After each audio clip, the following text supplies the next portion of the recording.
Hay historias que no encajan desde el primer momento, no por lo que muestran, sino por lo que ocultan. Documentos incompletos, cámaras que dejan de grabar y una familia que nunca recibió una respuesta clara. Ese es el caso que te traigo hoy, el de un joven que desapareció en su instituto solo para ser encontrado horas después en un lugar donde nadie supo o quiso explicar cómo llegó. Una historia llena de contradicciones, vacíos y respuestas que nunca convencieron del todo. Quédate hasta el final, porque esta historia no es solo desconcertante, es profundamente injusta. Hoy, en Casos Inconclusos, exploramos el misterio que rodea al caso de Kendrick Johnson.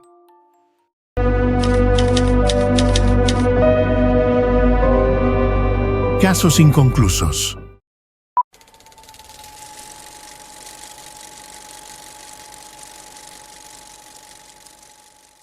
Kendrick Johnson nació el 10 de octubre de 1995 en Valdosta, una ciudad en el condado de Lowndes, al sur del estado de Georgia. Tenía 17 años y estaba a punto de graduarse en la escuela secundaria Lowndes High School. Sus padres, Kenneth y Jacqueline, lo describían como un joven tranquilo, amable y brillante en los estudios, con especial talento para las matemáticas y las ciencias. Pero si algo lo definía, era su pasión por el deporte.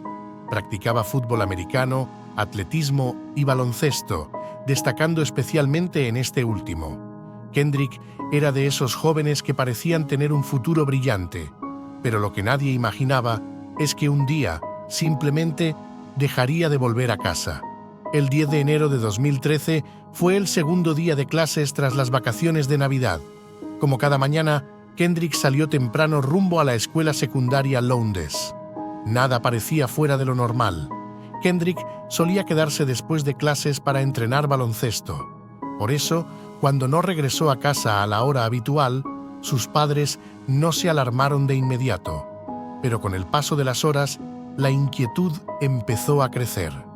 A las 9:30 de la noche, Jacqueline Johnson miró el reloj por enésima vez. A esas alturas, incluso con entrenamiento, Kendrick ya debería estar en casa. No había llamado, no había avisado, y eso no era propio de él.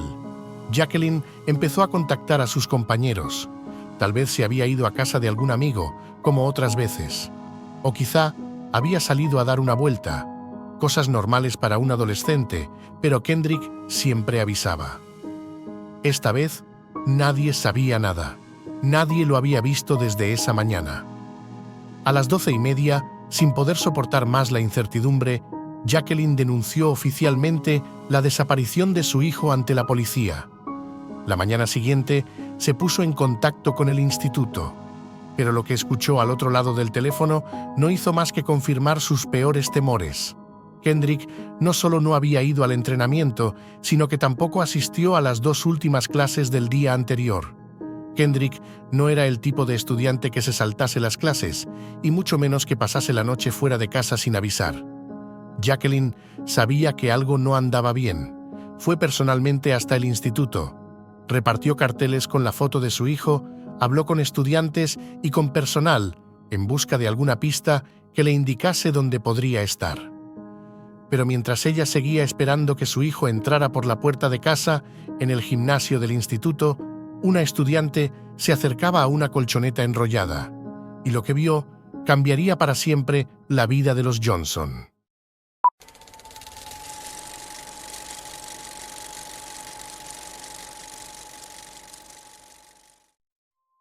La mañana del viernes 11 de enero de 2013 parecía transcurrir con normalidad en el Instituto Lowndes. En el viejo gimnasio, un grupo de alumnos se preparaba para su clase de educación física. Nadie imaginaba que, en cuestión de segundos, la rutina se transformaría en algo que no olvidarían jamás. Una de las alumnas se acercó a las colchonetas enrolladas que estaban apoyadas contra la pared. Eran colchonetas grandes, pesadas, almacenadas de forma vertical. Medían cerca de 1,80 m de alto, pero en una de ellas algo llamó su atención. De uno de los extremos sobresalían unos calcetines. Extrañada, subió a las gradas junto a otros compañeros para ver mejor. Se asomaron desde lo alto, intentando descubrir qué había dentro. Y entonces lo vieron. No era ropa olvidada. Se trataba de una persona atrapada en el hueco de la colchoneta. Los gritos no tardaron en llenar el gimnasio. Alarmado por el alboroto, el entrenador bajó rápidamente la colchoneta y la tumbó en el suelo. Se agachó, tomó las piernas con fuerza, intentando sacarlo. Aún pensaba que quizá podía ayudarle, que tal vez, con suerte, todavía estaría con vida. Pero el tacto era rígido y frío, y la colchoneta despedía un olor desagradable. Entonces se dio cuenta de que ya era demasiado tarde. La conmoción se extendió por todo el instituto, y aunque aún no se había confirmado, muchos ya lo intuían. Kendrick llevaba desaparecido desde el día anterior. Poco después, la policía y los equipos de emergencia se presentaron en el lugar. El instituto fue desalojado. Las autoridades acordonaron el gimnasio y se procedió al levantamiento del cuerpo. Uno de los paramédicos que participó en esa intervención declararía más adelante que el cadáver presentaba un hematoma visible en el lado derecho del cuello, justo bajo la mandíbula. Un detalle que, curiosamente, no aparecería reflejado en la autopsia oficial. Pero ya volveremos a eso más adelante. Por ahora, quédate con este dato. En el exterior, Jacqueline Johnson seguía repartiendo carteles con la imagen de su hijo. Cuando oyó los rumores, su corazón se paralizó. Le dijeron que se había encontrado un cuerpo en el gimnasio. El terror que había intentado contener durante horas se convirtió en certeza. A las 8 de la noche se confirmó oficialmente la identidad. El cuerpo hallado era el de Kendrick Johnson. Según las grabaciones de seguridad y los testimonios, se estimó que la hora de la defunción había sido alrededor de las 2 de la tarde del día anterior. Su hijo había estado allí todo ese tiempo, a unos metros de donde otros seguían yendo a clase. Y mientras el instituto intentaba asimilar lo ocurrido, las autoridades ya empezaban a trabajar en una explicación. Pero lo que dijeron no convencería a todos.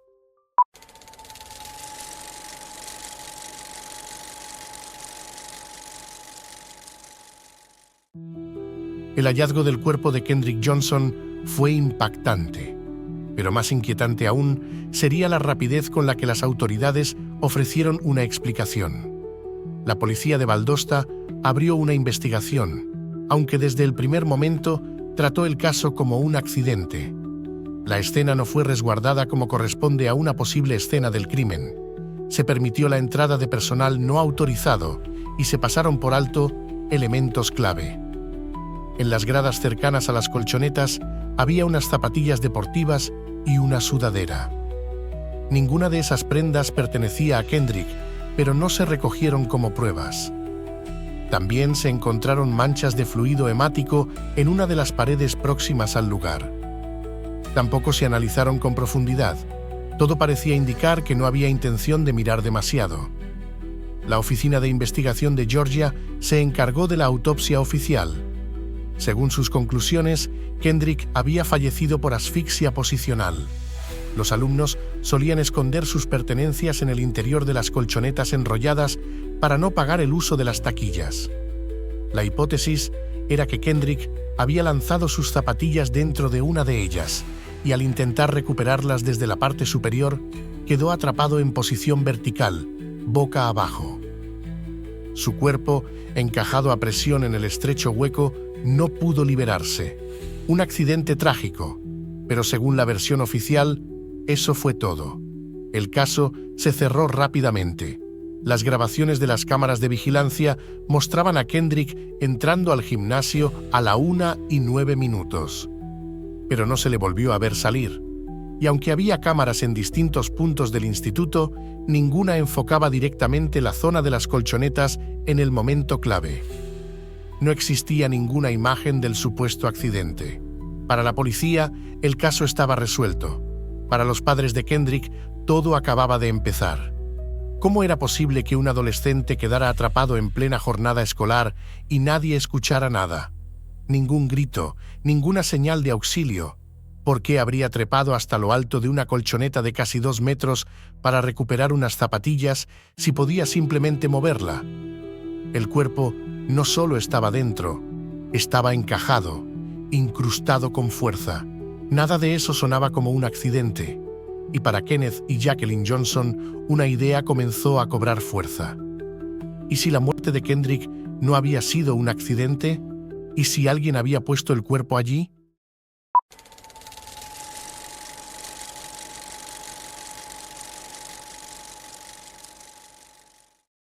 Desde el principio, Kenneth y Jacqueline Johnson no creyeron en la versión oficial. Para ellos, algo no encajaba, y cuanto más tiempo pasaba, más difícil les resultaba aceptar que la muerte de su hijo había sido un accidente. Jacqueline llevaba tiempo advirtiendo que Kendrick era víctima de acoso escolar por parte de varios compañeros. Afirmaba que ese acoso tenía, además, una motivación racial. La familia decidió dar un paso más. En junio de 2013 solicitaron una segunda autopsia a un patólogo forense independiente. El cuerpo de Kendrick fue exhumado y días después, el 15 de junio, el informe salió a la luz. Los resultados fueron demoledores. ¿Recuerdan el hematoma que un paramédico mencionó haber visto en el lado derecho del cuello de Kendrick? La autopsia privada confirmó esa observación. Kendrick no había muerto por asfixia. Según este informe, falleció por un golpe contundente y deliberado en la arteria carótida, justo bajo la mandíbula. Un impacto directo, lo suficientemente fuerte como para acabar con su vida. Y lo más perturbador, todo indicaba que ese golpe lo recibió antes de que su cuerpo fuera introducido en la colchoneta. Pero lo que descubrieron después fue aún más difícil de procesar. Durante la segunda autopsia, el patólogo observó que todos los órganos de Kendrick habían sido retirados. Su cuerpo había sido rellenado con papel de periódico. Kendrick no era donante de órganos. Entonces, ¿dónde estaban?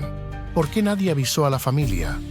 La funeraria explicó que ya había recibido el cuerpo sin órganos y que estos habían sido retirados por orden del fiscal del estado de Georgia y desechados por descomposición. Afirmaron que el papel de periódico fue usado para dar forma al cuerpo como relleno, pero esa práctica es considerada obsoleta.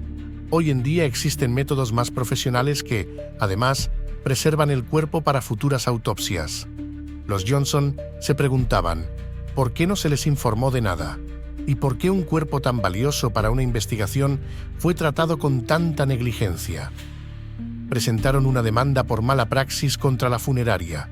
Las autoridades reconocieron que el procedimiento no fue el adecuado, pero la exoneraron de toda responsabilidad. Y con eso, el caso volvió a cerrarse. Pero algo había cambiado. Para los Johnson ya no era solo dolor, era sospecha. Primero, una escena maltratada. Después, 2 autopsias con conclusiones completamente opuestas. Un cuerpo vacío, mal conservado. Y ahora, una cámara se convertiría en símbolo de todo lo que faltaba por ver. Tras meses de presión legal, el fiscal federal ordenó al instituto entregar las grabaciones de seguridad a CNN para su análisis. Se revisaron más de 290 horas de grabación de 35 cámaras, y lo que se descubrió fue inquietante. A 4 de esas grabaciones les faltaban entre 1 y 2 horas de metraje, casualmente las ubicadas en el gimnasio y sus alrededores, justo durante la franja horaria en la que se habría producido el supuesto accidente. La escuela explicó que las cámaras funcionaban por sensor de movimiento y que en esos momentos no se activaron porque no había actividad. Pero algunas de ellas se detuvieron mientras aún había estudiantes en el encuadre. La única cámara que sí apuntaba a la zona de las colchonetas, cuando por fin se activó, la imagen estaba completamente desenfocada. La explicación oficial fue que un balón de baloncesto había golpeado la lente y movido el ángulo. Una vez más, demasiadas casualidades. Para los Johnson, la pregunta ya no era si hubo un error, sino quién estaba interesado en que la verdad no saliera a la luz. Y entonces empezó a tomar forma una sospecha aún más perturbadora. Kenneth y Jacqueline ya no veían las contradicciones como fruto de la incompetencia. Cada vez estaban más convencidos de que todo se trataba de un complot para ocultar las circunstancias reales de la muerte de Kendrick. Pero, ¿qué razón podría llevar a una conspiración de tal magnitud?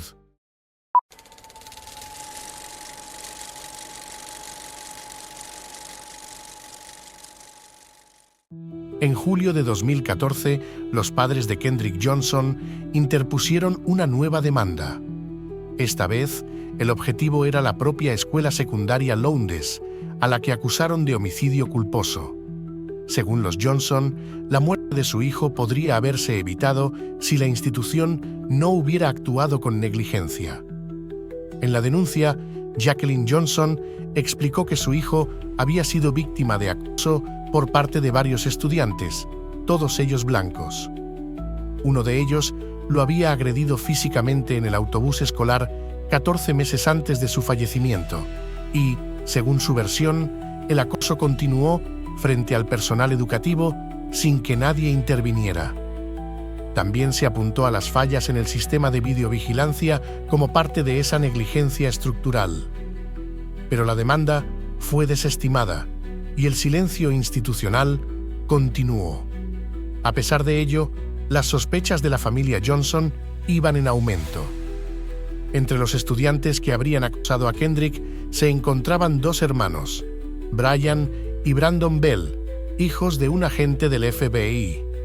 El hecho de que su padre tuviera ese cargo no hizo más que alimentar las teorías de encubrimiento. En un artículo publicado por la revista Ebony, se insinuó que dos estudiantes blancos estaban involucrados en la muerte de Kendrick. Y aunque no fueron directamente nombrados, las descripciones eran lo suficientemente detalladas como para que muchos asumieran que se trataba de los hermanos Bell. Como consecuencia, Rick Bell, el padre, presentó una demanda por difamación de $5 millones contra este medio. La presión pública y mediática se intensificó. Brandon Bell, uno de los hermanos, perdió una beca universitaria por culpa de la atención mediática, a pesar de no haber sido acusado formalmente de nada. Ambos sostuvieron siempre su inocencia.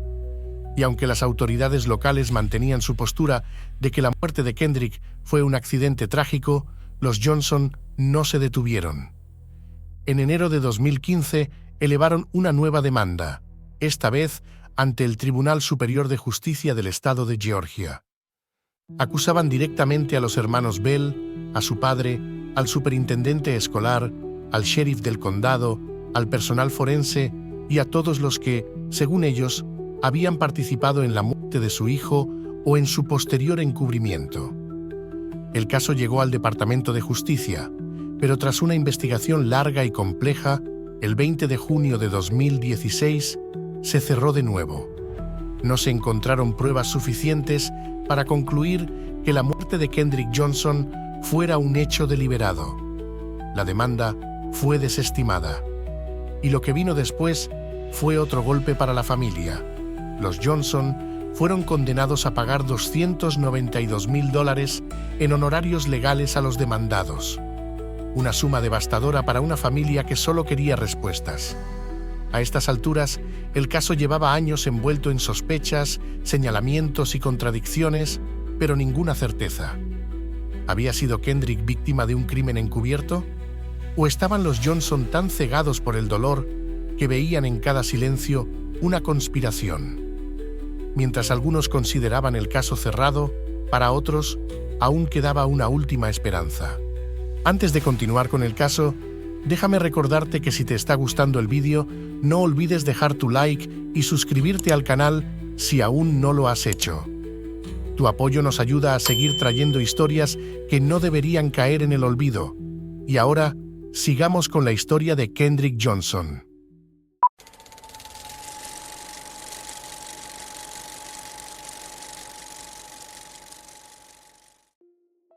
El caso seguía oficialmente cerrado. Para las autoridades, Kendrick Johnson había perdido la vida en un accidente, un hecho trágico, pero nada más. Sin embargo, para Kenneth y Jacqueline Johnson, nada estaba cerrado. Seguían convencidos de que su hijo no había fallecido por accidente, y tampoco iban a permitir que su historia terminara así.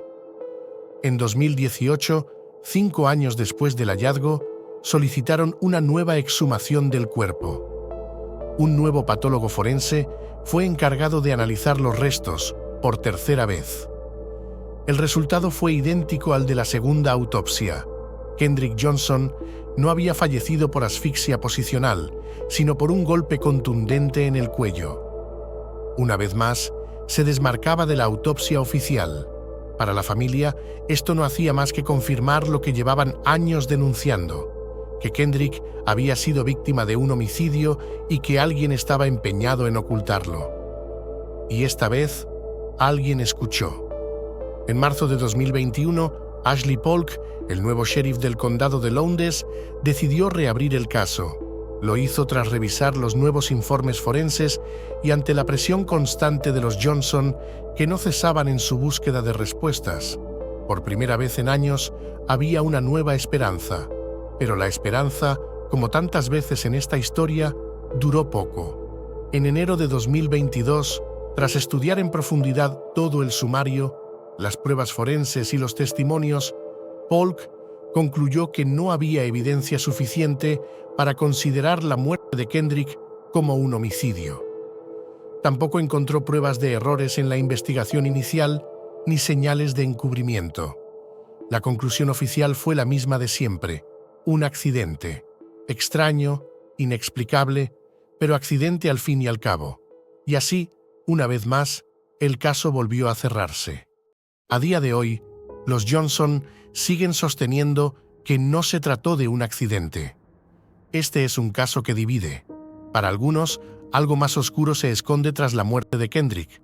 Para otros, fue un desafortunado accidente y los padres, devastados por la pérdida de su hijo, se han aferrado a la idea de que todo forma parte de una gran conspiración. Y aunque tras varias investigaciones nunca se ha podido probar que se tratara de un homicidio, tampoco se han podido explicar todos los cabos sueltos. ¿Por qué las cámaras dejaron de grabar justo en ese momento? ¿Por qué la funeraria trató con tan poca profesionalidad el cuerpo de Kendrick? ¿Y cómo explicar que 2 autopsias concluyeran que murió por un golpe intencionado, contradiciendo la autopsia oficial? Personalmente, no puedo afirmar que se haya encubierto un crimen, pero sí me cuesta ignorar la acumulación de incoherencias, las contradicciones en los informes, la desaparición de los órganos, las grabaciones incompletas y el silencio de las instituciones. Tal vez no hubo una gran conspiración, pero sí parece haber habido desinterés, negligencia y una voluntad de cerrar el caso antes de tiempo. Y todo eso, sumado al acoso que Kendrick había sufrido en vida, ha sido el caldo de cultivo para que unos padres que no recibieron respuestas vean en cada omisión un encubrimiento. Pero esa es solo mi humilde opinión. ¿Qué piensan ustedes? Déjenme sus conclusiones en los comentarios. Y antes de terminar, déjame decirte que el caso de Kendrick Johnson no es único. Existen otras muertes supuestamente accidentales que han estado rodeadas de hipótesis, fallos en la investigación y muchas preguntas sin respuesta, como este que te dejo en pantalla. Si el caso de Kendrick Johnson te ha dejado perplejo, no puedes perderte este vídeo. Haz clic y nos vemos allí, porque en casos inconclusos, cada respuesta trae consigo nuevas preguntas.